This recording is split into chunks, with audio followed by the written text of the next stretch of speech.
Good evening, Guja. Good evening, sir. Yes, good afternoon, Akhilesh sir.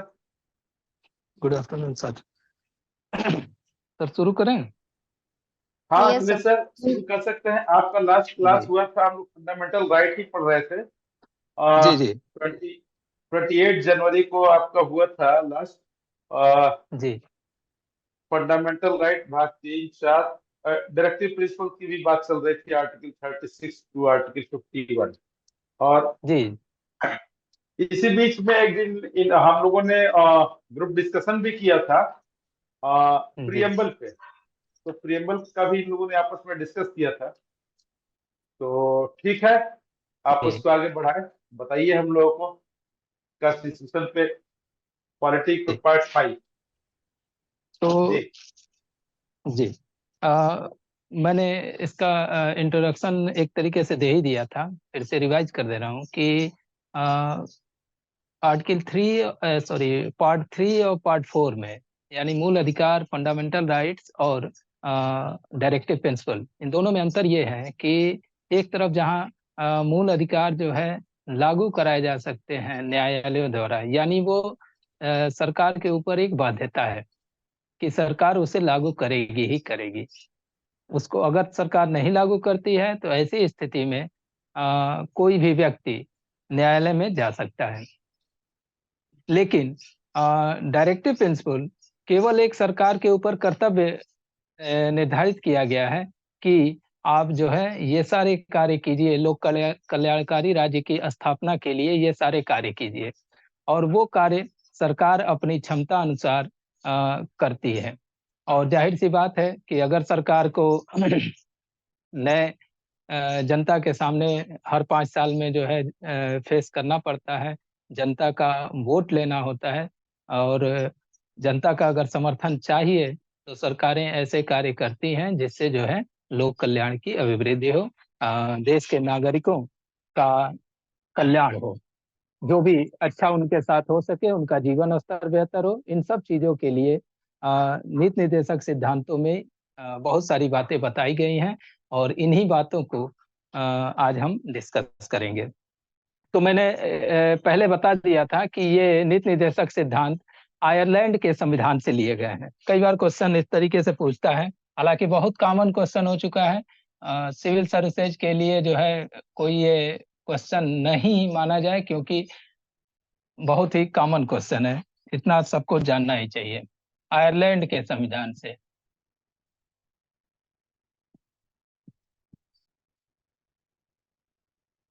Ireland के संविधान से ये लिया गया है। और मैंने बता ही दिया, भाग 4 है, और अनुच्छेद आर्टिकल 36 से लेके 51 तक, 36 से अनुच्छेद 36 से लेके 51 तक ये नीति निर्देशक सिद्धांत दिए गए हैं।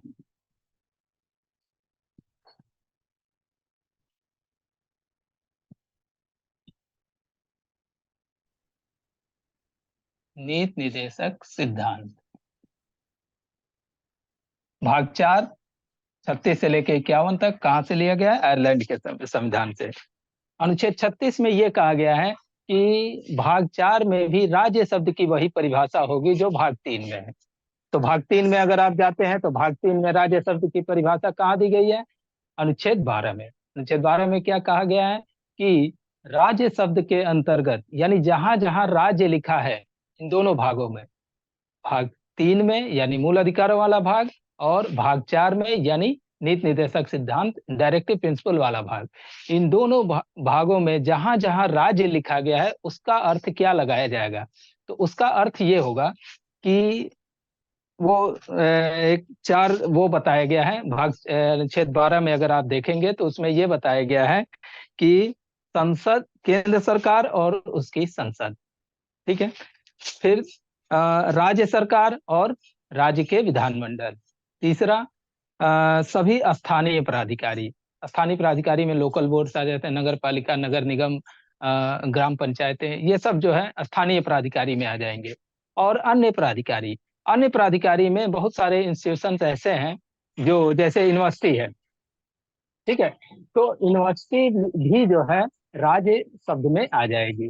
तो बहुत कुछ मूल अधिकारों का जो भी दिया गया है वो उनके विरुद्ध भी लागू होता है। जैसे मान लीजिए समान, सिंपल सा है, समानता का अधिकार। तो समानता का अधिकार यूनिवर्सिटी में भी लागू होगा, ये चाहे यूनिवर्सिटी प्राइवेट हो चाहे किसी तरह की हो। तो ये कुछ चीजें ऐसी हैं, तो ये अन्य प्राधिकारी में आ जाएंगे। तो अन्य प्राधिकारी को हालांकि बहुत डिटेल में हम लोगों को पढ़ने की आवश्यकता नहीं है, लेकिन आप ये समझ लीजिए जो सरकार की तरह का कार्य करते हैं या सरकार के प्राधिकार से, सरकार की अथॉरिटी से कार्य जो लोग भी करते हैं, वो सब अन्य प्राधिकारी में आ जाएंगे। तो कि ये परिभाषा 36 में यही कहा गया है कि राज्य शब्द की वही परिभाषा होगी जो भाग 3 के अनुच्छेद 12 में दी गई है परिभाषा। फिर अनुच्छेद 37 आता है 37 में ये कहा गया है कि राज्य राज्य ये जितनी बातें भाग 4 में बताई गई हैं ये न्यायालयों द्वारा लागू नहीं कराए जा सकते। यानी इसमें जितनी बातें बताई गई हैं अगर सरकार उसको लागू नहीं करती है, आप पढ़ लिए, समान सिविल संहिता इसी में है, ध्यान दीजिएगा। चलिए एक एग्जांपल देते हैं। आर्टिकल 44 में समान सिविल संहिता, अगर समान सिविल संहिता सरकार नहीं लागू करती है तो ऐसी स्थिति में आप न्यायालय में जाकर नहीं कह सकते कि संविधान में ये चीज लिखा हुआ है, संविधान के भाग 4 में ये चीज लिखा हुआ है, सरकार इसको लागू नहीं कर रही है। न्यायालय में कह भी देते हैं तो न्यायालय सबसे पहले देखेगा कि भाई ये तो डायरेक्टिव प्रिंसिपल में है, तो ये लागू कराने का अधिकार हमको है ही नहीं है, क्योंकि अनुच्छेद 37 में स्पष्ट कर दिया गया है कि इस भाग में बताई गई बातें न्यायालयों द्वारा लागू नहीं कराई जा सकती। अर्थात सरकार को इस अनुच्छेद में बताई गई बातों को लागू करने के लिए बाध्य नहीं किया जा सकता, सरकार की इच्छा पे निर्भर है। दूसरी बात इसमें जो बताई गई है वो ये कहा गया है कि लेकिन नीतियां बनाते समय, सरकार जब अपनी पॉलिसी बनाएगी, नीतियां बनाते समय इन बातों को ध्यान में रखना सरकार का कर्तव्य होगा। अब देखिए, सरकार का कर्तव्य होगा, यही चीज मैंने बताया कि इसमें जितनी बातें बताई गई हैं वो सरकार का कर्तव्य है, उसकी कोई बाध्यता नहीं है। ठीक है, तो ये अनुच्छेद 37 में बताया गया है। 38 में बताया गया है कि राज्य आय की असमानता को समाप्त करने का प्रयास करेगा। राज्य ये कोशिश करेगा कि जो आय की असमानता है, देखिए असमानता बहुत अधिक है। आप देखते हैं कि कहीं जो है बहुत ज्यादा धन का संकेंद्रण हो गया है, कहीं पे कम है, तो प्रयास करेगी सरकार, लेकिन उसके लिए उसको बाध्य नहीं किया जा सकता। की असमानता को समाप्त करने का प्रयास करेगा, सुविधा अवसरों का समाप्त का प्रयास। आय की असमानता को करने का प्रयास ऐसा नहीं है कि सरकार करती नहीं है। आप सिंपल सा देख लीजिए कि जो इनकम टैक्स का स्लैब होता है, इनकम टैक्स के स्लैब में क्या है कि जो कम आमदनी वाले हैं एक निश्चित सीमा तक तो आपको टैक्स ही नहीं देना है। जो एनुअल इनकम है आपकी, वार्षिक आय है, उसमें एक निश्चित सीमा तक टैक्स ही नहीं देना है। फिर उससे इतने तक जिनकी वार्षिक आय है उनको इतने परसेंट तक टैक्स देना है, इतने तक वार्षिक आय है इतने परसेंट तक टैक्स देना है। यानी जिनकी वार्षिक आय जितनी अधिक है उनसे टैक्स उतना अधिक लिया जाता है। और जो ये टैक्स लिया जाता है ये क्या करती है सरकार, लोक कल्याणकारी कार्यों में लगाती है और अन्य जो भी सरकार के कर्तव्य हैं उनको टैक्स के माध्यम से ही पूरा करती है। ठीक है, और भी बहुत सारे योजनाएं सरकारें चलाती हैं जिससे आपको ये लग सकता है कि आय की असमानता को समाप्त करने का प्रयास सरकारें करती हैं। ऐसा निष्ठा, सुविधा और अवसरों की असमानता, सब समझ ही रहे हैं कि की प्रतिष्ठा को ध्यान में रखना, ये चीज पॉलिसी को लागू करने के लिए बहुत सारी सरकार बहुत सारे नीतियां, बहुत सारे कानून बनाती है। सुविधा भी सबको जो असमानता उसमें है, सुविधाएं इस तरीके से दी जाएं कि असमान किसी को बहुत अधिक सुविधा, किसी को बहुत कम कोई सुविधा से वंचित रह जाए, ऐसा न होने पाए, इस ये भी प्रयास सरकार करती है। अवसर की भी असमानता समाप्त करने का प्रयास करती है। ये अनुच्छेद 38 में बताया गया है। 39 क्या है? 39 में कई 3-4 बातें बताई गई हैं जो उसमें प्रमुख है। वो ये है कि स्त्री और पुरुष सभी नागरिकों को जीविका के पर्याप्त साधन उपलब्ध हों। सरकार ये प्रयास करेगी कि स्त्री और पुरुष सभी नागरिकों को जीविका के पर्याप्त साधन उपलब्ध हों। जाहिर सी बात है कि अब सरकार धीरे धीरे प्रयास करते करते जो है, आप देख लीजिए महिला पुरुष में कोई कार्य हो, उन सब में जो है महिलाएं पार्टिसिपेट करती हैं। पहले सेना वगैरह में नहीं होता था, सेना पुलिस वगैरह में भी आप देखिए पहले बहुत कम महिलाएं पार्टिसिपेट करती थी या उसमें भर्ती होती थी, लेकिन अब जो है, अब आप देखिए बहुत महिलाएं जो है जो भी सेना में भी और सेना में अच्छी अच्छी पोस्ट पे जो है जा रही हैं। ठीक है, तो ये चीजें जो है स्त्री और पुरुष और जीविका के साधन एक तरीके से जीवन नहीं हो जाएगा, लेकिन अन्य तरीके से भी साधन उनको उपलब्ध हो कि उत्पादन के साधनों का अहितकारी संकेंद्रण न हो। ये चीज इम्पोर्टेंट है इस मायने में कि केंद्रीकरण न हो, एकाधिकार जिसको कहते हैं, एकाधिकार वाली बात, मोनोपोली न होने पाए। उत्पादन के जो साधन हैं उसके जो है उनका मोनोपोली न होने पाए। इसमें क्या होता है कि लोगों का शोषण होता है। अगर मान लीजिए कि कई कंपनियां हैं, कोई प्रोडक्ट बनाने वाली कई कंपनियां हैं, और तो उनमें एक कंपटीशन होगा और उस कंपटीशन का फायदा आम जनता को होगा। ठीक है, लेकिन आप सोचिए कि एकाधिकार हो किसी कंपनी का कोई प्रोडक्ट में, तो एकाधिकार होने की वजह से क्या हो जाएगा कि उस कंपनी उसे मालूम होगा कि हर हालत में लोगों को अगर आवश्यकता है ये चीज खरीदने की, तो वो मेरे ही पास आएंगे, मेरा ही प्रोडक्ट लेंगे। ऐसी स्थिति में उसे शोषण करने का अवसर मिल जाता है। तो उत्पादन के जो साधन है उसका ऐसा संकेंद्रण न हो, एक ही जगह मतलब सेंट्रलाइज न होने पाए कि उससे जो है आम जनता का शोषण का अवसर मिले लोगों को। ठीक है, इसके बाद जो है अगली चीज आती है, तीसरा इसमें बताया गया है कि समान कार्य के लिए समान वेतन। यानी अगर कार्य समान है तो वेतन भी समान होना चाहिए। इन सब आधारों पे जो है ये वास्तव में ये सारी चीजें जो है लोक कल्याणकारी राज्य की स्थापना के लिए ये सारी बातें कही गई हैं। ठीक है, तो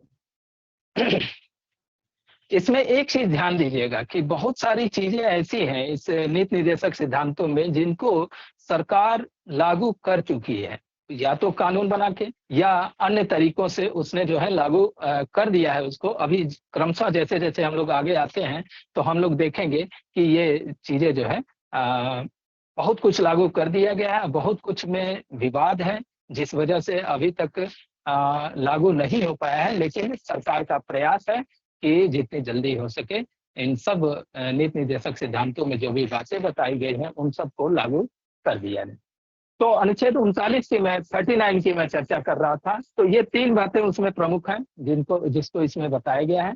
और फिर अगला आर्टिकल आता है, आर्टिकल 39 पर 39A।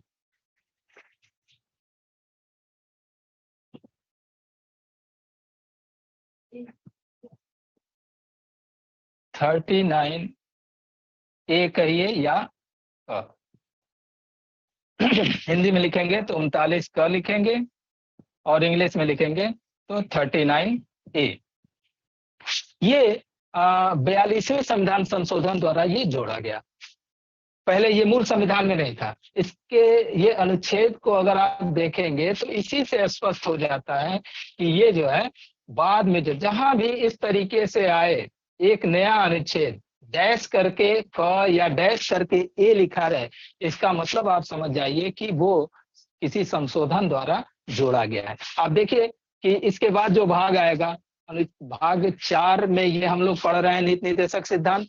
इसके बाद भाग 5 सीधे नहीं आ जा रहा है, पहले था मूल संविधान में 4 के बाद सीधे 5 था, लेकिन 42वें संशोधन द्वारा एक नया भाग जोड़ा गया, तो उसको क्या लिखा जाता है? भाग 4 क या 4A डैश करके ए, ऐसे लिखा जाता है।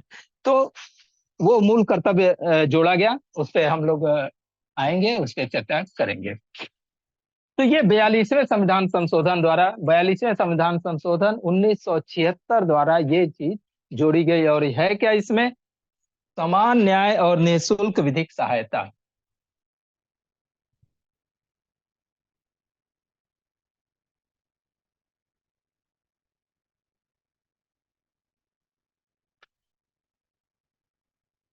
समान न्याय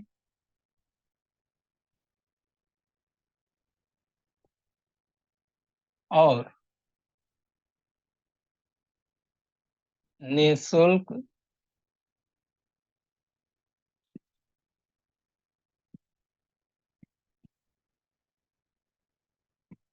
विधिक सहायता।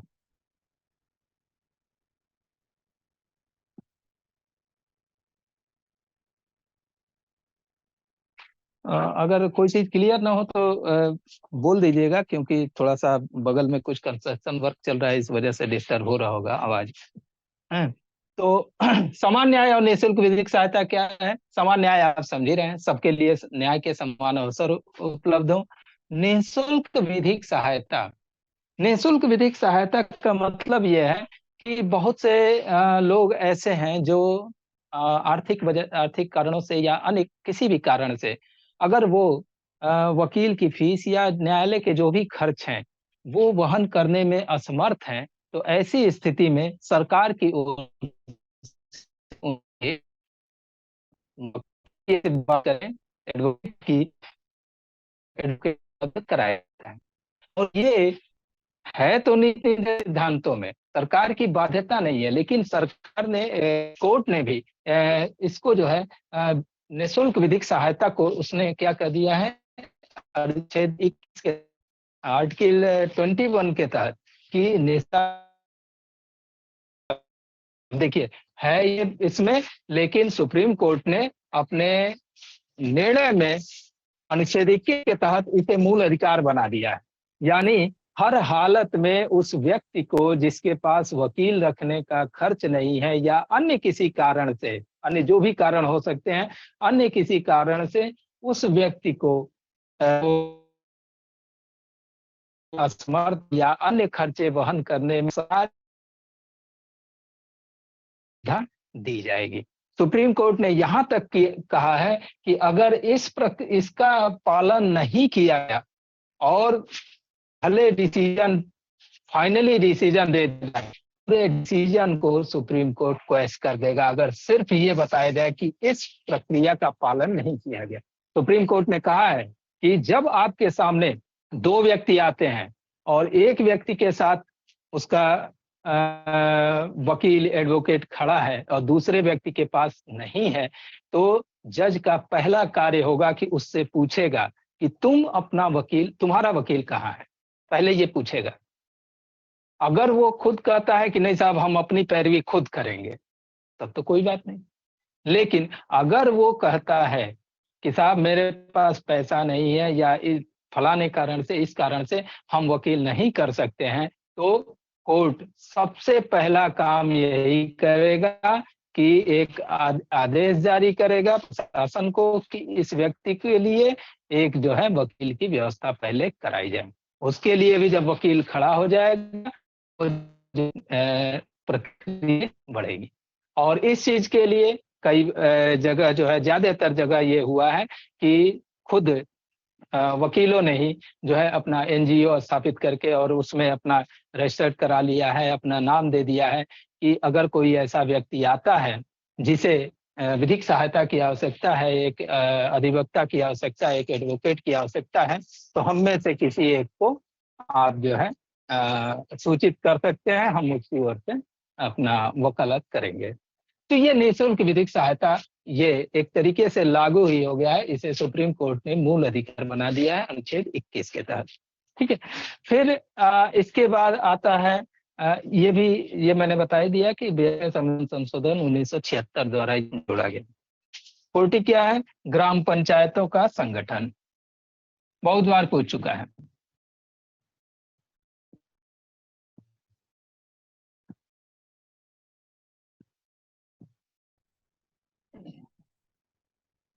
गठन, सरकार यह प्रयास करेगी कि ग्राम पंचायतों का जल्द से जल्द गठन किया जाए और ये इनको इतनी शक्तियां दी जाए कि ये स्थानीय स्वशासन के रूप में कार्य करने में सक्षम हो सके। तो आपको मालूम ही है 73वां और 74वां संविधान संशोधन, 73वें और 74वें संविधान संशोधन द्वारा क्या किया गया कि ग्राम पंचायतों को संवैधानिक दर्जा दे दिया गया। भाग 9 क में ये था, ग्राम पंचायतों के बारे में उल्लेख था, लेकिन सरकारों पे बहुत बाध्यकारी नहीं था। और यहाँ अनुच्छेद 40 में भी ये नीति निर्देशक सिद्धांतों में था। फिर भाग 9 क में था, तो उसको जो है पूरी तरह संवैधानिक एक तरीके से राज्य सरकारों पे ये बाध्यता डाल दी गई कि आप जो है उसमें सारी व्यवस्था की गई है। जब हम भाग 9 पढ़ेंगे तो वहां पे आप देखेंगे कि भाग 9 में ये पूरा बताया गया है कि कैसे कैसे ग्राम पंचायतों का चुनाव होगा, तो कितने दिन चुनाव होगा, उसके लिए यहाँ एक राज्य वित्त आयोग के गठन की बात की गई है। जैसे केंद्रीय वित्त आयोग है, वैसे ही राज्य वित्त आयोग के गठन की है। तो राज्य की आय में से कितना हिस्सा ग्राम पंचायतों को दिया जाएगा, राज्य के जो भी राजस्व है उससे कितना हिस्सा ग्राम पंचायतों को दिया, इस बारे में हर 5 ठीक है। और भी बहुत सारी बातें हैं, तो वो सारी जब भाग 9 ग्राम पंचायत पढ़ेंगे तो वहां पर डिटेल चर्चा करेंगे। तो ग्राम पंचायतों का संगठन, अभी मैंने बताया कि बहुत सी चीजें जो है सरकार ने पूरा कर दिया है जो नीति निर्देशक सिद्धांतों में थी, उनमें से एक ये भी है अनुच्छेद 40 ग्राम पंचायतों का। तो ये जो है आर्टिकल 41 में ये कहा गया है कि कुछ दशाओं में काम पाने का अधिकार और शिक्षा का अधिकार, शिक्षा का अधिकार और कुछ दशाओं में काम पाने का अधिकार। तो शिक्षा का अधिकार भी एक वही चीज है जिसे पूरा कर दिया गया है। लगभग कम से कम 6 से 14 वर्ष तक की आयु के बालकों के लिए निःशुल्क शिक्षा की व्यवस्था कर दी। ठीक है, तो शिक्षा का अधिकार भी पूरा करने का प्रयास किया गया है। कम से कम 14 वर्ष तक की आयु के लिए तो निःशुल्क शिक्षा। ठीक है, तो ये चीज पूरा कर दिया। काम पाने का अधिकार, देखिए काम पाने के अधिकार में है कि जो मनरेगा वाली योजना है, ये एक योजना क्या है, ये अधिनियम बना दिया गया है, एक्ट है ये। तो पूरा तो हर समय तो नहीं, लेकिन एक सीमा दी है कि इतने दिनों तक जो है वर्ष में इतने दिनों का उनको रोजगार दिया जाएगा, काम दिया जाएगा। ये पूर्ण अधिकारों में तो नहीं है, लेकिन चूंकि एक्ट बन गया है तो उतना जो है दिया जाता है। ठीक है, तो ये काम पाने का अधिकार प्रयास किया गया है। दूसरा इसमें कहा गया है जो आर्टिकल 41 है, इसी में ये कहा गया है कि बेकारी, बुढ़ापा और अन्य असमर्थता की स्थितियों में लोक सहायता पाने का अधिकार।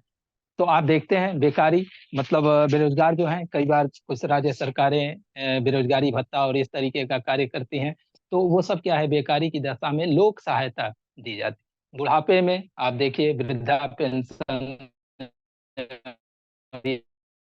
या फिर जो वृद्ध सीनियर सिटीजन है, सीनियर सिटीजन के लिए बहुत सारी सुविधाएं दी जाती हैं। खासकर अगर इनकम टैक्स में देखा जाए तो इनकम टैक्स में भी कुछ उनको छूट है। ये सब चीजें जब आप देखेंगे तो ये बुढ़ापा की स्थिति में और भी बहुत सारी योजनाएं सीनियर सिटीजन्स के लिए या वृद्ध लोगों के लिए चलाई जाती हैं। तो वो सब जो है एक तरीके से लोक कल्याणकारी राज्य स्थापित करने की दिशा में किया गया एक प्रयास। तो बेकारी, बुढ़ापा या अन्य असमर्थता की स्थिति में, जैसे दिव्यांगता वाली स्थिति है, दिव्यांगता वाली स्थिति में भी आप जानते हैं बहुत सारी छूट दी जाती है उन लोगों को। ठीक है, तो ये चीजें बताई गई हैं आर्टिकल 41 में। 42 क्या है, अनुच्छेद 42। अनुच्छेद 42 में ये कहा गया है कि हाँ,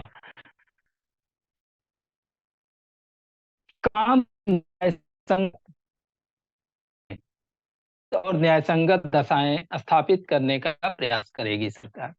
जो व्यक्ति नहीं चाहे वो करता है या सरकारी संस्था में कार्य करता है, तो वहां पर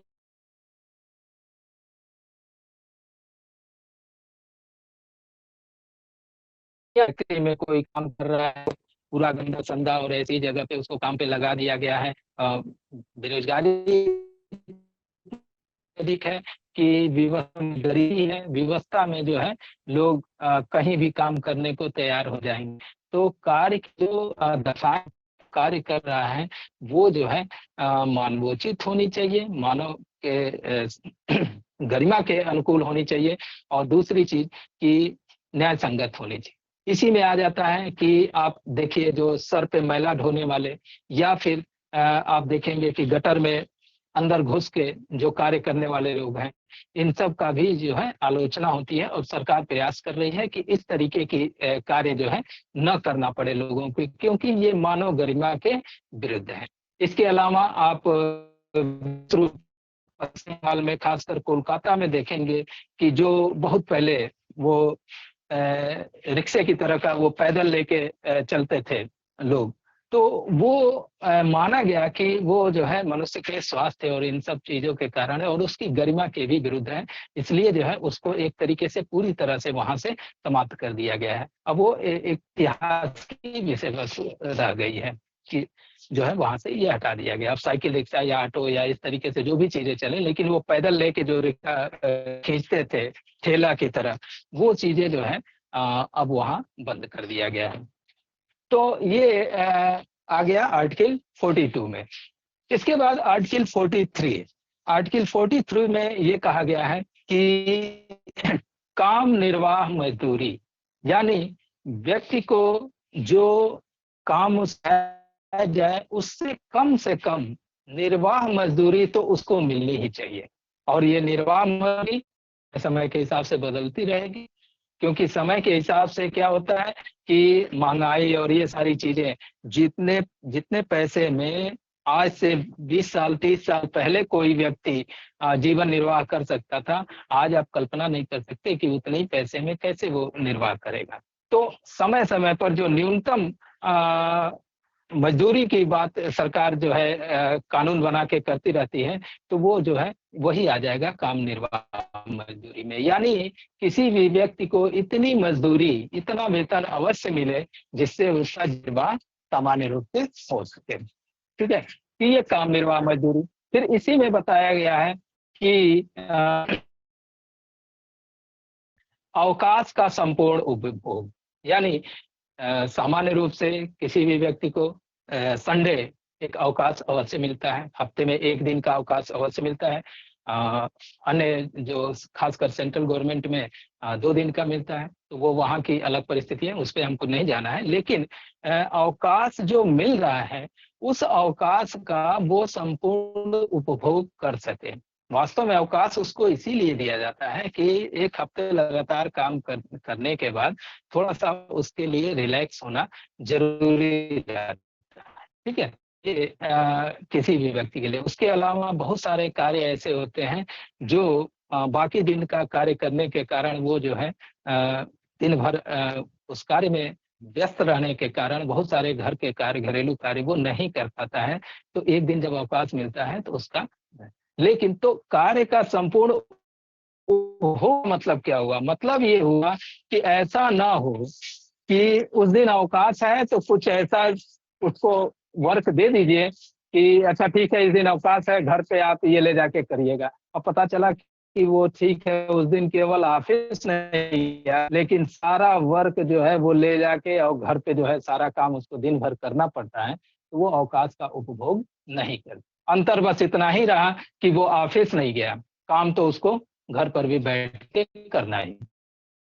तो ऐसा न होने पाए सरकार ये प्रयास करेगी। तीसरा, सामाजिक और सांस्कृतिक अवसरों का उपभोग।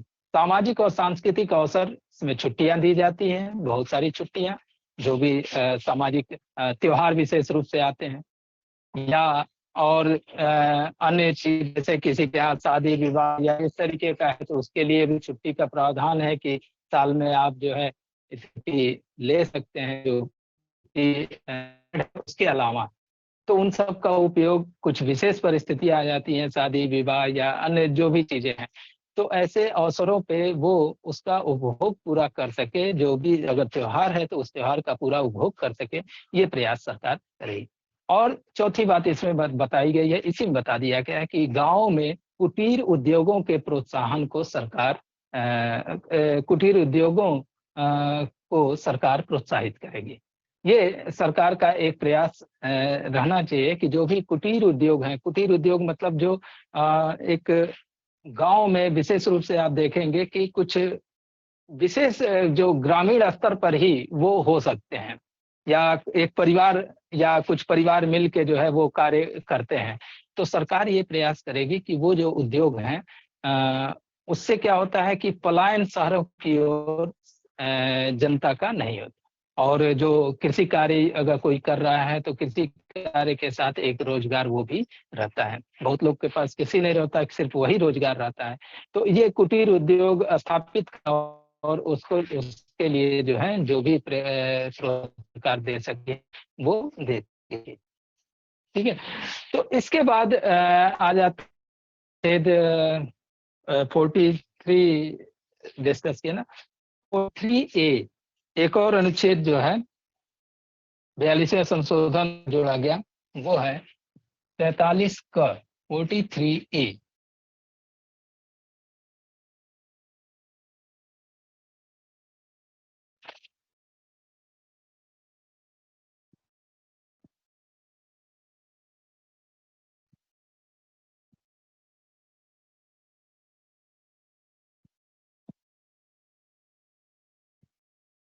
43A इसमें ये कहा गया है 42वें संशोधन द्वारा ये 42वें संशोधन 1976 द्वारा ये जोड़ा गया।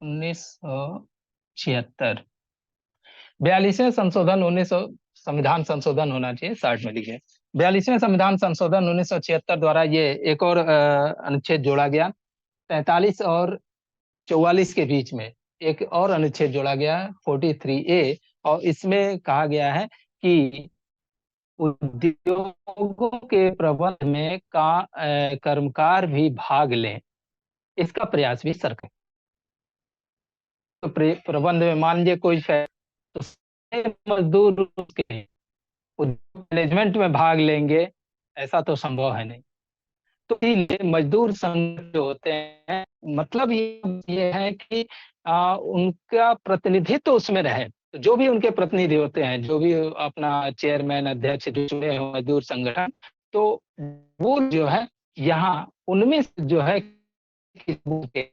प्रबंधन में उसको शामिल किया जाए यानी जो भी निर्णय लिए जाने हैं कंपनी के संबंध में फैक्ट्री के संबंध में में जो भी निर्णय लिए जाने हैं विशेष रूप से ऐसे निर्णय जिनका प्रभाव मजदूरों पर पड़ सकता है वो उन निर्णयों में इनका भी भागीदारी हो अपनी राय ये भी दे सकें कि ऐसा करने से मजदूरों पे ये प्रभाव पड़ेगा अन्यथा तो जो कारखाना का जो मालिक है या फैक्ट्री का मालिक है वो क्या करेगा वो अपने लाभ के लिए ये सब चीजें सोचेगा ही नहीं कि इससे मजदूरों पे क्या प्रभाव पड़ेगा।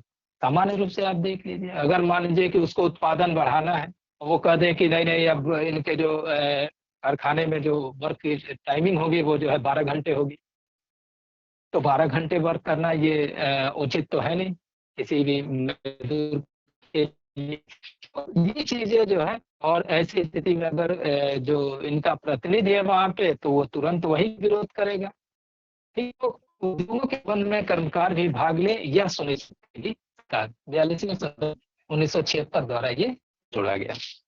इसके बाद 43 के बाद आता है 43A के बाद एक और नया अनुच्छेद जोड़ा गया 43B या अनुच्छेद 43 ख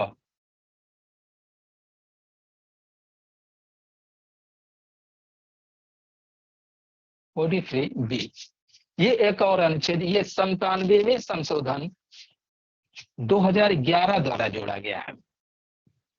97th संशोधन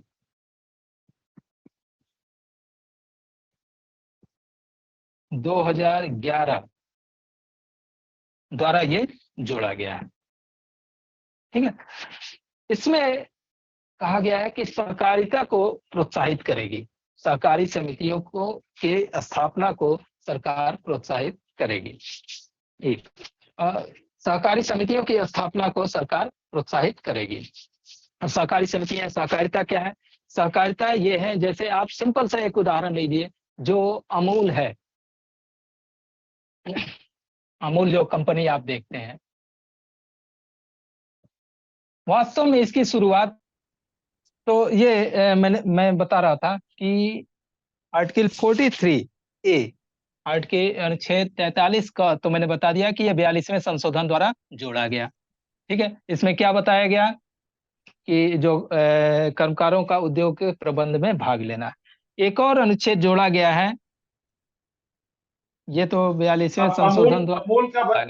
आप अमूल का कोऑपरेटिव वाला बता रहे थे। जी हाँ, कोऑपरेटिव की बात, सहकारिता की बात कर रहे थे। सहकारिता में ये होता है कि सरकार प्रोत्साहित करेगी कि लोग जो है आपस में मिलकर, अकेले कई बार क्या होता है कि अकेले व्यक्ति जो है अगर कुछ उत्पाद उसका है, कोई जैसे मिल्क ही यहाँ उदाहरण, जैसे अगर इसका है, तो एक अगर व्यक्ति दुग्ध उत्पादन करता है तो अकेले वो अकेले अगर सभी एक गांव के सभी लोग अकेले जाते हैं बाजार में कहीं अपना उत्पाद बेचने, तो ऐसी स्थिति में क्या होता है कि उनकी बार्गेनिंग पावर जो है कमजोर होती है, उनके शोषण की संभावना ज्यादा होती है, क्योंकि सामने वाला जो खरीद रहा है बड़ा वो जो है संपन्न है पैसे से, तो ऐसी स्थिति में वो क्या करता है कि शोषण करता है। तो ऐसी स्थिति में सरकार ये प्रयास करेगी कि लोग आपस में मिलकर एक संगठन बना लें, सहकारी संगठन बना लें, सब अपने उस संगठन के माध्यम से उस चीज को ले जाए। अब सिंपल सा एक उदाहरण ले लीजिए, यही दूध वाला ही बात। अगर एक गांव का एक एक व्यक्ति, एक एक ग्वाला जाके जो है बाजार में, कोई इस दुकान पे, कोई उस दुकान पे, कोई इस दुकान में, या एक ही दुकान पे जाके सब अलग अलग बेचते हैं, तो वो जो है उनके शोषण की संभावना ज्यादा रहेगी। लेकिन अगर वो सब लोग मिल जाए, एक जगह जो है सारा दूध इकट्ठा करें, और वो दूध इकट्ठा करके एक ही साथ किसी वाहन द्वारा उनके पास पहुंचाया जाए, और एक व्यक्ति जाए और वहां पे जाके अकेले, वो ऐसी स्थिति में उतने लोगों की ताकत उसके साथ है, तो वह वहां जाके जो है अच्छी तरीके से बार्गेन कर सकता है या अपने प्रोडक्ट का अच्छा मूल्य प्राप्त कर सकता है। तो ये सहकारिता एक तरीके से ये अन्य मामलों में भी लागू की जा सकती है। बहुत सारे प्रोडक्ट होते हैं जो लोकल स्तर पे उत्पादित किए जाते हैं, तो अकेले जाने के बजाय एक सहकारी समूह बना के और उस तरीके से, तो इसको जो है प्रोत्साहित करेगी सरकार। ये 97वें संशोधन 2011 द्वारा जोड़ा गया। ये इंपॉर्टेंट है आपके एग्जामिनेशन के पॉइंट ऑफ व्यू से कि अनुच्छेद 43 ख किस संविधान संशोधन द्वारा जोड़ा गया। दूसरी चीज कि इसको आप जरा ध्यान दीजिएगा, जब मैं भाग पढ़ा रहा था संविधान के भाग, तो वहां मैंने बताया था कि मूल संविधान में 22 भाग थे और 4 भाग नए जोड़े गए। 4 भाग नए जोड़े गए, उसमें एक मैंने बताया था कि भाग 9 ख भी जोड़ा गया था। भाग 9 ख ये भी सहकारिता से ही संबंधित है। भाग 9 ख 9 में है ग्राम पंचायतें, 9 का जो जोड़ा गया 74वें संविधान संशोधन द्वारा, जिसमें नगरीय स्थानीय निकाय, जिसमें नगर निगम, नगर पालिका और नगर पंचायत आते हैं, वहां पे डिटेल चर्चा किया जाएगा। और भाग 9 ख जोड़ा गया, ये सहकारिता आंदोलन से संबंधित है। इसके संबंध में क्या क्या प्रावधान है, अभी फिलहाल कहीं बहुत डिटेल इसका है नहीं, लेकिन एक एग्जामिनेशन पॉइंट ऑफ व्यू से याद रखिएगा। तो ये भाग 9 ख किस संविधान संशोधन द्वारा जोड़ा गया? इसी संविधान संशोधन द्वारा 97th अमेंडमेंट 2011।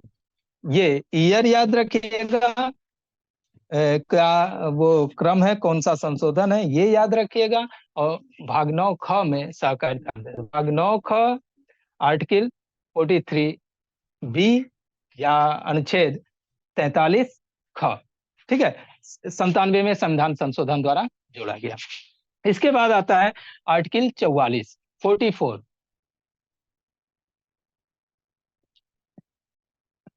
ये है समान सिविल संहिता।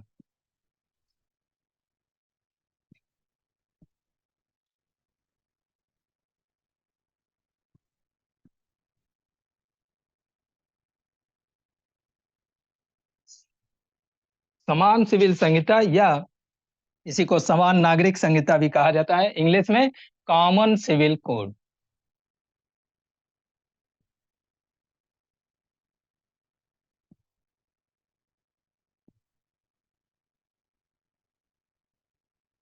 ठीक है, तो इसका मतलब ये है कि सबके लिए समान कानून। तो आप कहेंगे कि समान कानून तो सबके लिए ही है, फिर इसकी क्या जरूरत है।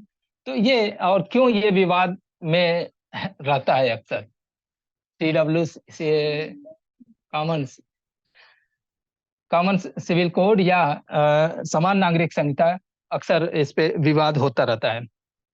तो इसका ये है कि सामान्य रूप से जो भी आपराधिक कानून है और जो भी दीवानी कानून है, वो सभी सामान्य रूप से सबके लिए एक समान है। अगर कोई हत्या करता है तो उसमें धर्म और इन सब चीजों से कोई मतलब नहीं, एक ही IPC है, उसकी जो धाराएं हैं, जो धारा उस पर लागू होती है, उस धारा के अनुसार जो है उस पर कार्रवाई होगी, उसको सजा दी जाएगी। ठीक है, जमीन जायदाद से संबंधित भी मामला है तो वहां पर भी यही चीज होगा।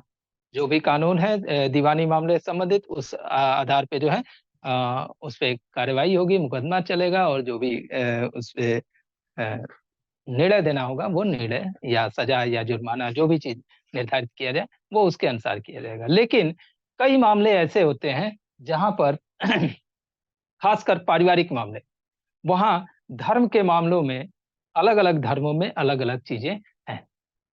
ठीक है, विवाह की जहां तक स्थिति है, एक सिंपल सा कि विवाह में हिंदू धर्म में एक ही विवाह अलाउड है। किसी भी व्यक्ति को एक पत्नी के रहते हुए, यानी बहु विवाह प्रथा एकदम बैन है, एक पत्नी के रहते हुए दूसरा विवाह कोई व्यक्ति नहीं कर सकता है। ठीक है, कानून नहीं कर सकता है।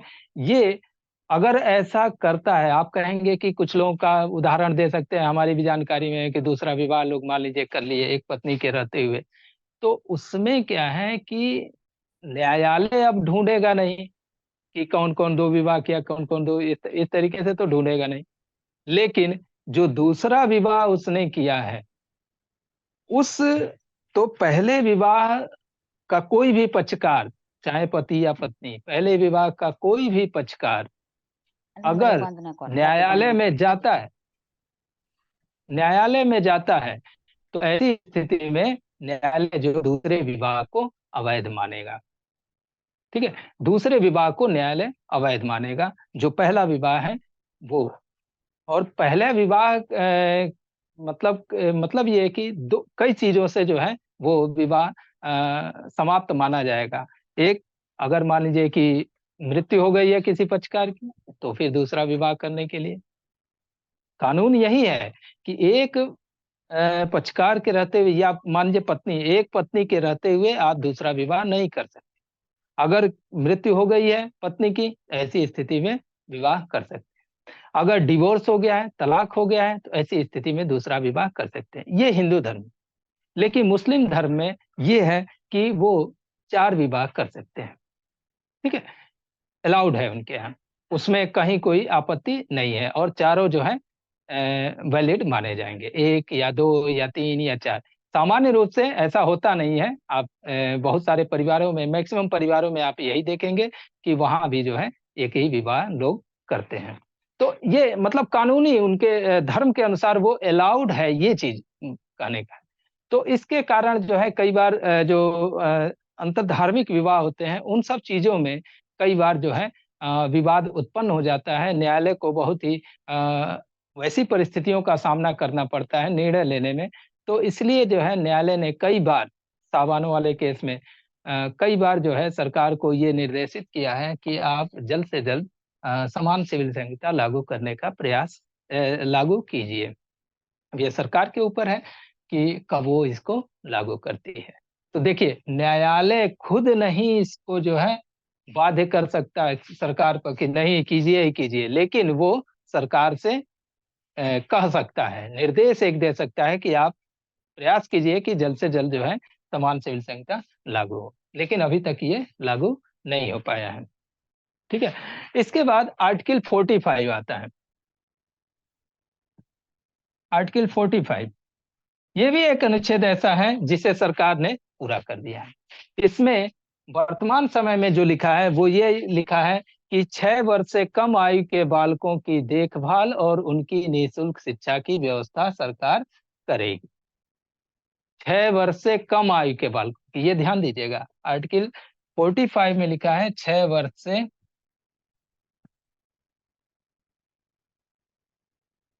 कम आयु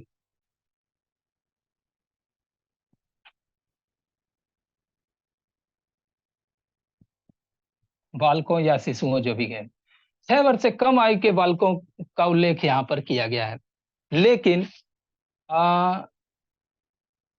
ये 86वें संविधान संशोधन 2002 के पहले ये 6 वर्ष से कम आयु वाली बात नहीं थी। यहाँ पर क्या लिखा गया था, 6 से 14 वर्ष तक की आयु के बालकों की निःशुल्क और अनिवार्य शिक्षा की व्यवस्था सरकार करेगी, प्रयास करेगी।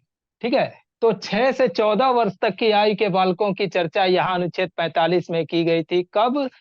86वें संविधान संशोधन 2002 लागू होने के पहले तक यहाँ पर ये था, 6 से 14 वर्ष से। लेकिन आप जानते हैं कि 86वें संविधान संशोधन 2002 द्वारा शिक्षा के अधिकार को 6 से 14 वर्ष तक की आयु के बालकों के निःशुल्क और अनिवार्य शिक्षा को मूल अधिकार बना दिया गया है। किस अनुच्छेद में? अनुच्छेद 21 का 21A, अनुच्छेद 21A द्वारा में जो है इसको एक नया अनुच्छेद जोड़ा गया, आर्टिकल 21A, उसमें ये जो है शिक्षा के अधिकार को मूल अधिकार बना दिया गया। लेकिन किसकी शिक्षा के? 6 से 14 वर्ष तक की आयु के बालकों की निःशुल्क और अनिवार्य शिक्षा को, इसको मूल अधिकार बना दिया गया आर्टिकल 21A में। तो जाहिर सी बात है, जब वो मूल अधिकार बन गया तो यहाँ रहने का कोई मतलब नहीं था। तो ये अनुच्छेद जो है इसको प्रतिस्थापित करके, इसको हटा करके उसकी जगह क्या लिख दिया गया, 6 वर्ष से कम आयु के बालकों की देखभाल और उनकी शिक्षा की व्यवस्था सरकार करेगी। तो 6 से कम आयु के बालकों, अभी तो जो नई शिक्षा नीति आ रही है उसमें 6 से कम आयु के बालकों की भी व्यवस्था की गई है, प्री प्राइमरी की बात है उसमें। ठीक है, उस पे कभी और चर्चा करेंगे, जो नई शिक्षा नीति आ रही है। लेकिन अभी तक जो व्यवस्था चल रही है, जो आंगनबाड़ी वाली व्यवस्था है, वो क्या है कि प्राइमरी से पहले के बच्चे आंगनबाड़ी केंद्रों पे जाएंगे, उनको पोषक आहार दिया जाएगा, उनके देखभाल, उनके स्वास्थ्य, इन सब चीजों का ध्यान वो जो आंगनबाड़ी कार्यकर्ता या कार्यकर्त्री हैं, एक मिनट,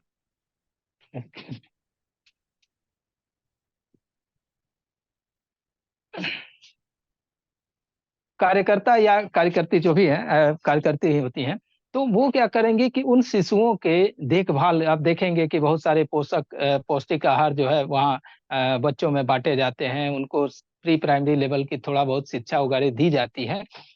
तो ये आंगनबाड़ी केंद्रों पे होता है 6 वर्ष से कम आयु के बालकों को। तो इस दिशा में भी सरकार का एक प्रयास चल रहा है आंगनबाड़ी के रूप में, और वो सरकार कर रही है।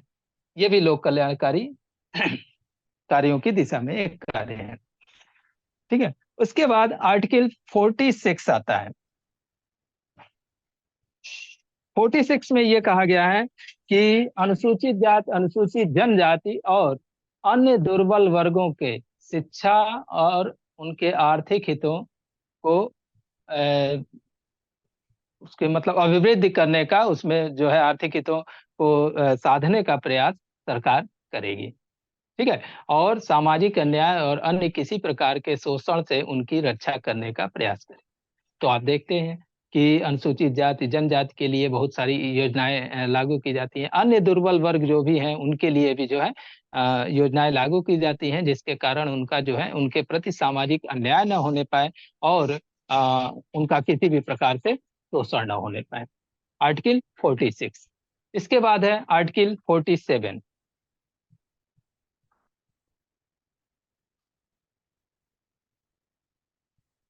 पोषाहार स्तर और जीवन स्तर में सुधार करने का प्रयास करेगी, यानी सबको जो है पौष्टिक भोजन, कितना कैलोरी ऊर्जा मिलनी चाहिए, और ये सारी चीजें जो है सरकार प्रयास करेगी कि उनको जो है पौष्टिक भोजन मिले, पोषाहार स्तर उनका बेहतर बने, ये प्रयास करेगी, और उनका जीवन स्तर किस तरीके से बेहतर हो इसका भी प्रयास सरकार करेगी। वास्तव में लोगों के जीवन स्तर से ही विकास का जो है वास्तविक पैमाना वही है, लोगों के जीवन स्तर में कितनी बेहतरी हो रही है।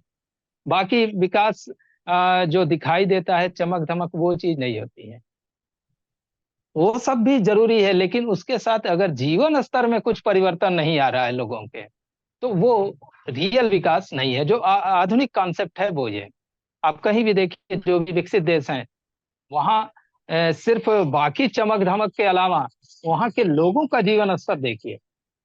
हमारे यहाँ से जिस स्तर पे हम हैं, मान लीजिए हम ही जो भी जिस स्तर पे हैं, उस स्तर पे वहां का जो सबसे निम्न वर्ग का आदमी है उस स्तर पे, तो उनका जीवन स्तर, हर आदमी का जीवन स्तर हमसे बेहतर है, यही इसी मायने में हम उनको विकसित करते हैं। तो विकास जो है एक सार्वभौमिक विकास होना चाहिए, एक जो सर्वांगीण जिसको कहते हैं सर्वांगीण विकास होना चाहिए, कि हर क्षेत्र में केवल ये नहीं कि कुछ चमक धमक, बहुत अच्छी सड़कें बन गई, बहुत ऊंची ऊंची बिल्डिंग बन गई या इस तरीके से, केवल अगर यही बनता है तो ये जो है असमानता की ओर ले जाता है। एक तरफ बहुत चमक धमक, एक तरफ झुग्गी झोपड़ी। ठीक है, तो जीवन स्तर बेहतर हो, हर आदमी का हो, ऐसा नहीं कि केवल गरीब का ही हो, चाहे हर आदमी का जीवन स्तर बेहतर हो, और ये मानदंड तमाम सारे देशों से और हम देख सकते हैं। 47 जीवन स्तर भी बेहतर करने का प्रयास करेगा। इसी में एक चीज आर्टिकल 47 में ही बताया गया है, वो क्या कि आ, मादक द्रव्यों, जो भी नशीली चीजें हैं, और हानिकारक औषधियों के प्रयोग पर प्रतिबंध। आप में से किसी ने जो है एक बार ये पूछा था कि सर ये उससे जो है सरकार जानती है कि जो भी नशीली चीजें, शराब और ये सब चीजों से स्वास्थ्य को नुकसान होता है, तो बैन क्यों नहीं कर देती सरकार। तो ये देखिए नीति निर्देशक सिद्धांतों में है आर्टिकल 47 में, कि जो भी मादक द्रव्य हैं या नशीले पदार्थ हैं उनको प्रतिबंधित करेगी सरकार। और उस दिन चर्चा की ही थी मैंने कि बिहार में और गुजरात में दो, मतलब याद आ रहा था, सर ने बताया गुजरात में भी है, गुजरात हमें याद हाँ। नहीं आ रहा था उस समय। तो ये बिहार में और गुजरात में शराबबंदी है। तो ये चूंकि नीति निर्देशक सिद्धांतों में है, तो ऐसी स्थिति में जो राज्य सरकार चाहे इसे लागू करे, और जो राज्य सरकार नहीं चाहती है तो वो नहीं लागू की है, बहुत सारी जगह नहीं है। ठीक है, तो ये बाध्यता नहीं है। अगर ये मूल अधिकार हो जाता, अगर इसे केंद्र सरकार एक कानून बना के जो है संविधान में संशोधन करके इसे जो है भाग 3 में डाल दे, तो सभी के लिए एक बाध्यता हो जाएगी कि मादक द्रव्य, किसी भी प्रकार का नशीला पदार्थ पूरी तरह बैन हो जाएगा, जिसमें शराब भी है। ठीक है, तो पूरी तरह बैन हो जाएगा। अभी ये चूंकि नीति निर्देशक सिद्धांतों में है, तो ऐसी स्थिति में जो है राज्य सरकारों की इच्छा पे निर्भर है कि वो जो है बैन करती हैं कि नहीं करती हैं। इसी तरीके से आर्टिकल 48 है।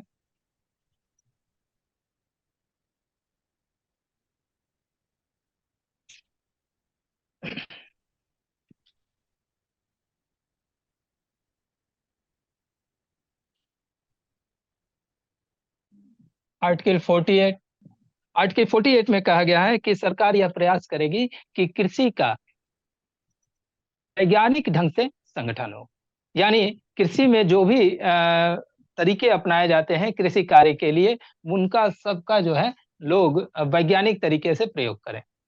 जो पुराने परंपरागत तरीके हैं उन देखिए, एक एक आंकड़ा जिसके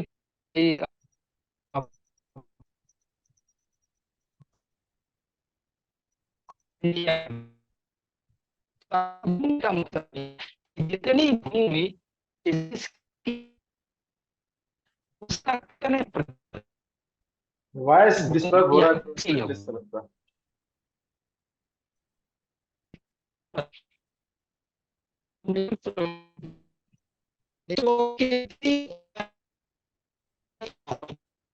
तो आवाज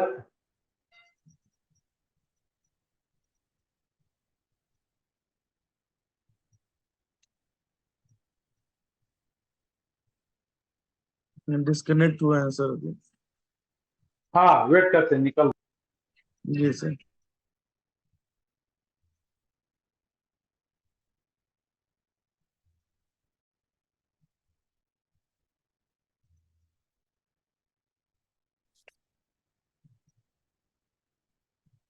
इसमें एक कारण हो सकता है, क्योंकि जनसंख्या के कारण कृषि भूमि जो है, जोत जो है छोटे छोटे हैं, छोटे छोटे हैं। और छोटे खेत खेत पे कार्य करना, एक बड़े फार्म पे कार्य करना, इन दोनों में अंतर हो जाता है। ठीक है, तो ये भी एक रीजन है। लेकिन उसके अलावा एक रीजन और है कि हमारे यहाँ वैज्ञानिक तरीकों का प्रयोग बहुत देर से शुरू हुआ है। वैज्ञानिक तरीकों का प्रयोग, परंपरागत तरीके ही प्रयोग किए जाते थे, और वैज्ञानिक तरीकों का प्रयोग बहुत देर से शुरू हुआ है। तो सरकार यह प्रयास करेगी, और प्रयास कर भी रही है सरकार। तमाम सारे वैज्ञानिक उपकरण जो है उत्पादन करने के लिए सरकार प्रोत्साहित करती है। कृषि उपकरण, उनकी प्रदर्शनी भी लगाई जाती है, किसानों तक उसके बारे में जो है जानकारी पहुंचाई जाती है। ठीक है, तो वो सब चीजें आप देखिए कि बहुत पहले हम ही लोगों के मतलब जानकारी में या याद में है कि बहुत पहले जो है हाथ से कटाई होती थी। इनकी जो भी फसलें होती थी, कि धान हुआ या गेहूं हुआ, हाथ से कटाई होती थी। उसमें बहुत लंबा समय लगता था। तो बहुत लोग जो गांव से पास के शहर में या थोड़ी दूर कार्य करते थे, उनको जो है कटाई के समय, रोपाई के समय, अगर वो घर पे कृषि भी कार्य भी कुछ देखना चाहते तो उनको जो है आना पड़ता था। ठीक है, बहुत सारे मजदूर जो है शहर में से उस समय में गायब हो जाते थे। गायब इन द सेंस कि वो चले जाते थे अपने गांव, जो शहर में कुछ रोजगार कमाने आए हैं। शहरों में जो रिक्शे चलाने वाले होते थे, अक्सर जो है जब ये काटने का सीजन होता था या रुपाई का सीजन होता था, ऐसे ऐसे समयों में वो जो है चले जाते थे। तो यहाँ शहर में भी जो है दिक्कत होती थी। जो भी कार्य, मान लीजिए रिक्शा ही चलाते थे, तो रिक्शा मिलना मुश्किल हो जाता था, या कारखानों में मजदूर वगैरह उनकी भी कमी होने लगती थी। तो ये सब चीज, अब वही जो मैं कह रहा था वो ये, कि अब जब से ये मशीन आ गई है, कंबाइन मशीन, वो 1 घंटे में पूरा काट देती है। 1 घंटे 2 घंटे जो भी जितना बड़ा खेत है उस हिसाब से वो पूरा काट देती है। तो एक दिन की भी छुट्टी लेके अगर आदमी जाता है, कोई व्यक्ति अगर किसी का, वो जाता है और एक ही दिन में वो सारा अपना कटाई भी हो गई, अनाज भी उसका जो है उसके घर तक पहुंच गया। ठीक है, तो ये वैज्ञानिक तरीके अपनाने की वजह से समय बचत हुई, और वो जो समय उसका बचा वो किसी अन्य उत्पादक कार्य में लगा रहा है। और अन्य उत्पादक कार्य में लगा रहा है, उससे क्या है कि देश के विकास में वो एक छोटा सा ही योगदान कर रहा है। नहीं तो अन्यथा की स्थिति में वो जो एक दिन का काम था, उसको जो है वो 8 दिन तक करता रहता था। ठीक है, तो ये वैज्ञानिक तरीके अपनाएं किसान, और ये उससे उत्पादकता बढ़े, इन सब चीजों का प्रयास भी सरकार करेगी। आर्टिकल 48 में कहा गया। इसी में एक और चीज कही गई है कि गायों, बछड़ों और अन्य दुधारू या वाहक पशुओं की नस्ल में सुधार का प्रयास करेगी सरकार। विशेष रूप से गाय बछड़ा तो कहा गया है, उसके साथ अ, अन्य दुधारू पशु में विशेष रूप से भैंस आ जाती है। ठीक है, बाकी बकरी वगैरह ये सब दुधारू पशु हैं, लेकिन उनका बहुत ज्यादा योगदान नहीं है। लेकिन अगर गाय के बाद देखें तो भैंस, गाय और भैंस। ठीक है, इसके बाद और वाहक पशुओं, जो पशु जो है भाई वाहन हेलो। हाँ, वाहक मतलब सामान ढोने वगैरह के कार्य में जो लिए जाते थे पशु। अभी तो जो है विशेष रूप से इस चीज का चलन बंद ही हो गया है लगभग, लेकिन कुछ क्षेत्रों में मजबूरी है, जैसे पर्वतीय क्षेत्रों में और रेगिस्तानी क्षेत्र में। ठीक है, वहाँ जो है वाहक पशु के रूप में रेगिस्तानी क्षेत्रों में ऊंट का प्रयोग होता है, पर्वतीय क्षेत्रों में कुछ जानवर हैं खच्चर या इस तरीके से। तो वहाँ ये जो है आदमी के कार टैक्सी और ट्रक वगैरह जहाँ नहीं जा सकते, तो वहाँ वाहक पशुओं का, तो उनकी नस्ल में भी सुधार करने का प्रयास करेगी। एक और बात बताई गई है कि इनके वध पर भी प्रतिबंध लगाने का प्रयास सरकार करेगी। उसका यह कर्तव्य होगा कि इनका वध न किया जाए। इसी कारण से देखिए कई राज्यों में गोहत्या पर प्रतिबंध है। ठीक है, तो गोहत्या पे प्रतिबंध है। ये भी चूंकि नीति निर्देशक सिद्धांत है, तो जो राज्य जो है ये लागू करना चाहे वो लागू करे, जो राज्य नहीं लागू करना चाहता है नहीं लागू करता। ठीक है, तो ये चीज है कि गायों, बछड़ों और अन्य दुधारू और वाहक पशुओं के नस्ल में सुधार और उनके वध पर प्रतिबंध। नस्ल में सुधार करने का भी प्रयास करेगी सरकार, और उनका जो है वध न होने पाए इस बात का भी प्रयास करेगी। तो ये आर्टिकल 48 में कहा गया है। इतनी बात। इसके बाद एक और जो है अनुच्छेद जोड़ा गया 48A 48 का, ये भी 42वें संशोधन पर।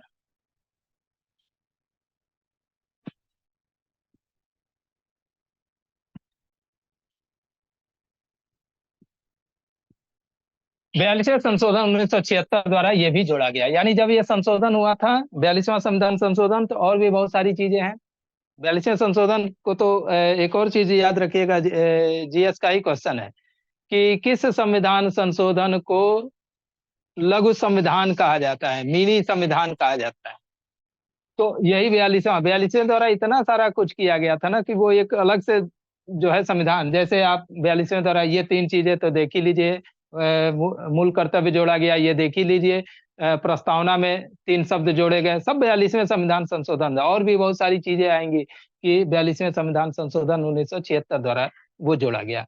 तो इसको जो है लघु संविधान भी कहा जाता है। एक कहने का वो है, इतना कुछ नहीं है, संविधान तो हमारा बहुत बड़ा है, लेकिन कहा जाता है। तो 42वें संशोधन द्वारा 1976 द्वारा ये 48 का जोड़ा गया। अब यहाँ पर हम थोड़ा आपको रिवाइज कर दें, क्योंकि इसके बाद जो है कोई इस तरीके से जोड़ा नहीं गया है। नीति निर्देशक सिद्धांतों में 42वें संविधान संशोधन द्वारा जो अनुच्छेद जोड़े गए वो कौन कौन से हैं? पहला 39 का 39A, इसमें क्या है? समान न्याय और निःशुल्क विधिक सहायता। फिर 43A, इसमें क्या है कि जो है उद्योगों के प्रबंध में कर्मकारों का भाग लेना, मजदूरों का भाग लेना, वो मैंने आपको बता दिया। और ये 48A या 48 का, ये 3 अनुच्छेद नीति निर्देशक सिद्धांतों में 42वें संविधान संशोधन 1976 द्वारा जोड़े गए। और एक जो 43B था यानी 43 ख था, वो जो है 97वें संविधान संशोधन 2011 द्वारा जोड़ा गया। ये ध्यान दीजिएगा। तो इसको अलग से कहीं जरूर नोट कर लीजिएगा कि एक जगह लिख के कि 42वें संशोधन 1976 द्वारा नीति निर्देशक सिद्धांतों में क्या क्या जोड़ा गया। तो 39A, 43A और ये आपका 48A, ये 3 42वें द्वारा जोड़ा गया। और ये आप 43B जो है ये 97वें संविधान संशोधन 2011 द्वारा जोड़ा गया। एक चीज और मैंने बताया कि 45 अनुच्छेद 45 उसको ए वगैरह नहीं करना पड़ा, उसको पूरी तरह प्रतिस्थापित ही कर दिया गया।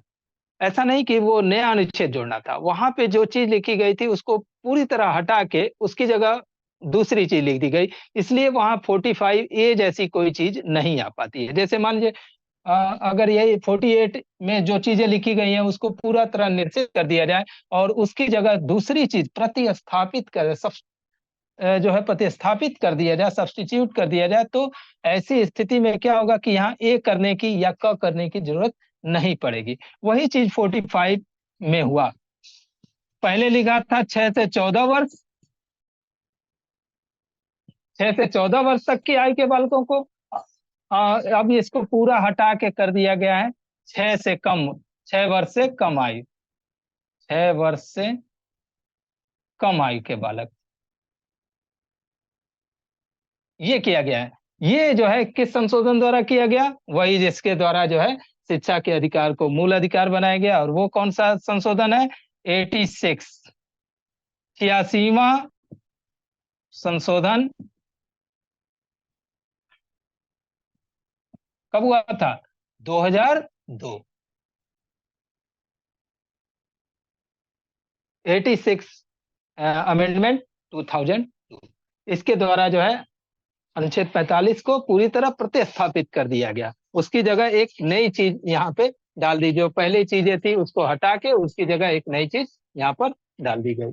तो ये चर्चा मैं 48A की कर रहा था कि 42वें संविधान संशोधन द्वारा जोड़ा गया, और इसमें कहा किया गया है कि पर्यावरण और वन्य जीवों की रक्षा करने का प्रयास करेगी सरकार। बहुत सारी योजनाएं, बहुत कुछ सरकार कर रही है जिससे जो है पर्यावरण की रक्षा हो और वन्य जीवों की रक्षा हो।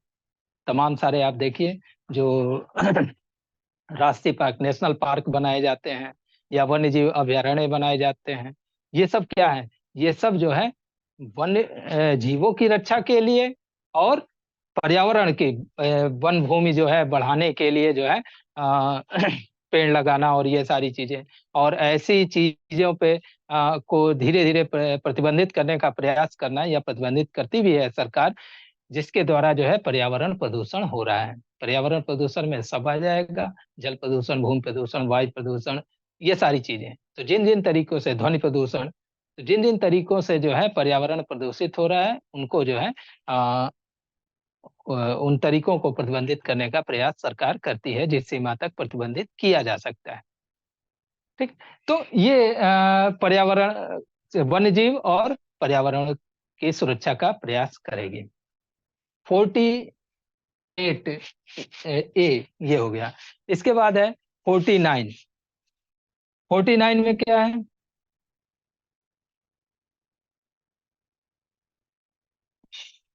जो भी ऐतिहासिक, कलात्मक या ऐतिहासिक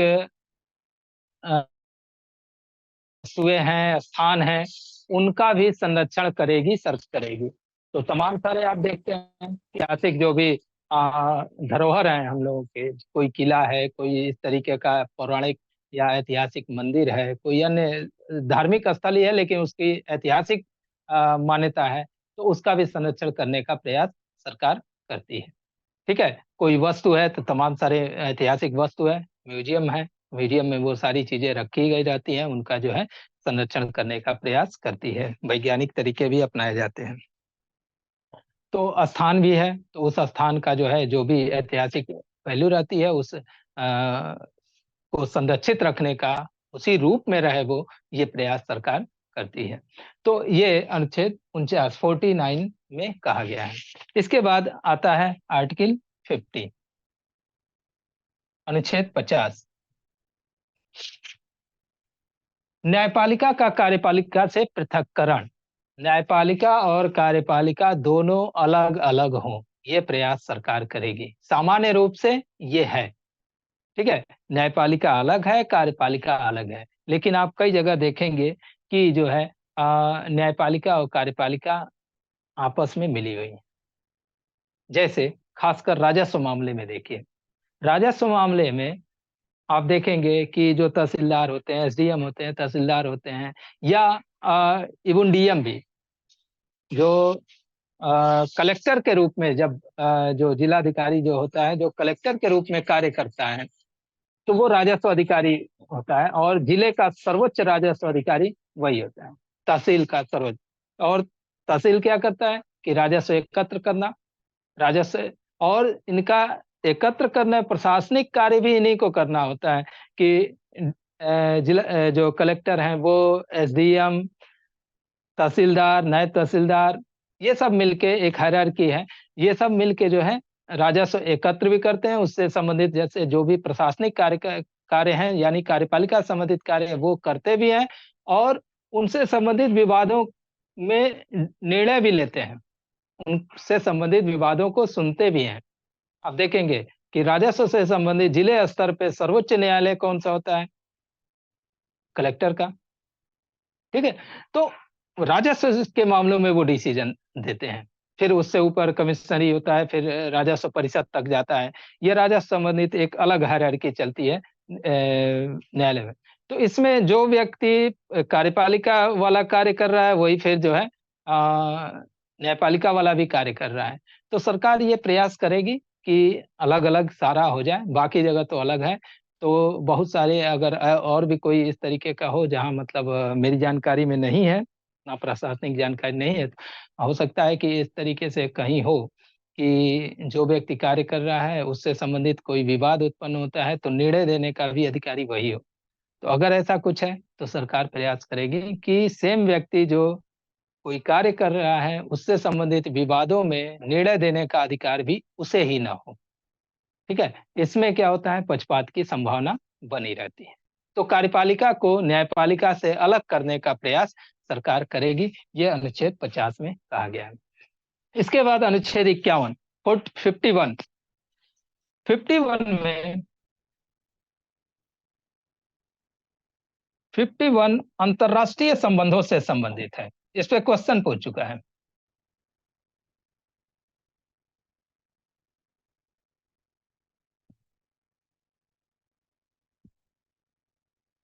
फिफ्टी वन अंतर्राष्ट्रीय संबंधों से संबंधित है और ऐसे ही पूछ दिया था कि कौन सा अनुच्छेद जो है अंतर्राष्ट्रीय संबंधों से संबंधित है, तो यही 51 है।